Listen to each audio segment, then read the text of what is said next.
आकाश भारती जी अज्ञान दावेदार रखें। मंच पर उपस्थित हमारे सबके लीडर डॉक्टर मनोहर शर्मा जी, यहाँ आए मेरे सभी बुजुर्ग और नौजवान साथियों को मेरा नमस्कार। मैंने यहाँ बुजुर्गों की बात भी सुनी और नौजवान साथियों की बात भी सुनी। मसले मुद्दे बहुत हैं, उस पर अब नहीं जाऊंगा, लेकिन आप सबको एक बात कहना चाहूंगा। कुछ बुजुर्गों ने ये कहा कि नौजवानों की जरूरत है, कुछ नौजवानों ने ये कहा कि बुजुर्गों की जरूरत है, लेकिन मैं आप सबको एक बात कहना चाहूंगा कि संगठन को चलाना हो या परिवार को चलाना हो, हमें नौजवान की जरूरत भी है और हमें बुजुर्गों की भी जरूरत है। बुजुर्गों का जो होश है उसके साथ साथ जब नौजवानों का जोश होगा तभी ये संगठन आगे चल सकता है। तो ये कहना कि सिर्फ नौजवान चलाएंगे वो भी पॉसिबल नहीं होगा और सिर्फ ये कहना कि बुजुर्ग चलाएंगे ये भी पॉसिबल नहीं होगा। तो मेरा ये आज के दिन ये कहना जरूरी है कि नौजवानों को मैं ये कहना चाहूंगा कि आप सब लोग जो है संगठन में हमारे साथ जुड़िए और संगठन को इस तरह से मजबूत कीजिए कि पहले जो है अपने बुजुर्गों की इज्जत करना सीखिए, क्योंकि बुजुर्ग भी यहाँ नौजवान जब थे वहां से यहाँ तक पहुंचे हैं, उन्होंने बहुत कुछ देखा है और उनका जो तजर्बा है अगर उसको लेके हम काम करेंगे और अपना जोश आगे लेके आएंगे तो संगठन जो है ज्यादा तेजी से आगे बढ़ेगा।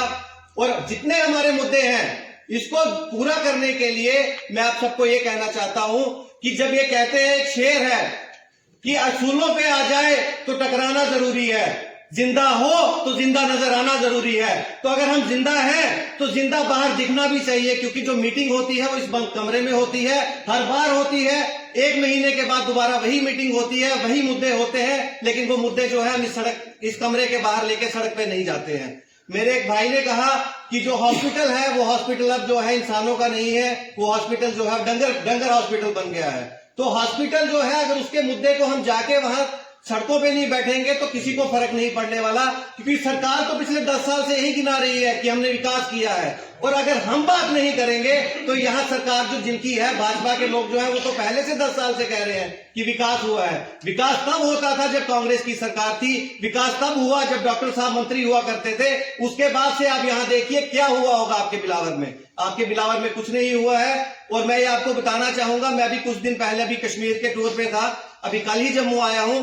कश्मीर में भी मैंने ये बात कही है कि जो हमारे नौजवान साथी हैं उन नौजवान साथियों को जो है एक अपना लीडर चुनना पड़ेगा। और मेरे भाई ने बिल्कुल सही कही ये बात, मुझे काफी अच्छी लगी यहाँ कि एक नौजवान साथी आप चुनिए जिस साथी के साथ आप चलने के लिए तैयार हैं। लेकिन अगर आप अकेले सब लीडर बन जाएंगे तो जो है जनता आपको जनता जो है आपके साथ चलने के लिए तैयार नहीं होगी। अब डॉक्टर साहब जब आपके लीडर यहाँ है, आप डॉक्टर साहब आप हमें बताएंगे कि संगठन में हमें जब बिलावर को जो है कैसे चलाना है, जो हमारे युवा साथी है इसमें से किसको ब्लॉक में हमें चलाना है, किसको हमने असेंबली में चलाना है, लेकिन कलेक्टिव अप्रोच लेके जो है हमें बिलावर में कांग्रेस को मजबूत करना है। फिर चाहे युवा कांग्रेस हो, चाहे हमारी पीसीसी हो, चाहे हमारी डिस्ट्रिक्ट कमेटी हो, सभी कमेटियां अगर मिलकर काम करेंगी तभी जाके जो है संगठन आगे बढ़ सकता है। और डॉक्टर साहब जैसे आप सब लोगों ने कहा कि हमारे लीडर है और डॉक्टर साहब हारे नहीं है।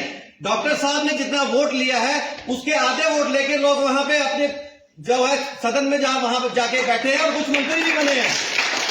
डॉक्टर साहब ने इतना वोट लिया है, लेकिन सिर्फ ये दिक्कत की बात सर ये है कि सब लोग जो है मीटिंग के बाद बाहर बोलने का प्रयास नहीं करते। हमारे बीच जो है प्रवक्ताओं की जरूरत है।